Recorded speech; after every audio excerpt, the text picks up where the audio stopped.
Nimaga ko'plab boy tadbirkorlar, puli normal tadbirkorlar pulni vaqtida bermaydi?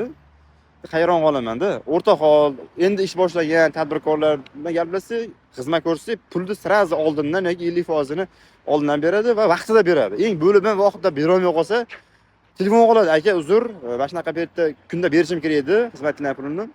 Ozroq cho'zilib qoldi deb, uzr so'rab telefon qiladi. Agar mabodo pulini vaqtida bera olmay qolsa, xijolat bo'lib telefon qiladi.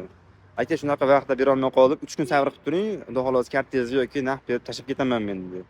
Shunaqa tadbirkorlar ko'rib xursand bo'laman. Ba'zi bir boy tadbirkorlar tayida BYD Malibu'lar bor. Uka bir hafta yoki bir oylardagi 15 kunlarda qilib beraman, kelasi oy to'liq qilib beraman. Hozir sabr qilib turing dedi. Bunaqalar bilan ko'pincha ishlashda vaqtni to'xtatish kerak ekan. Chunki sizni ikkinchi darajaga qo'yib qo'yadi. Vaholanki normal obroti bo'lgan, normal tushyapti. Rasxotim ko'payib ketib qoldi. Qurilish boshlab qo'ydim. Endi muammoga kirib qoldim dedi. Hayronman-da shunaqalarga. Nima deb o'ylaysizlar o'zlang? Nima uchun shunaqa boy tadbirkorlar shunaqa pulni vaqtida bermay qisadi? O'rta hol tadbirkorlar yoki endi boshlaganlar, inson tadbirkorlar, endi hammasi ham emas. Vaqtida joy-joyda uzadi.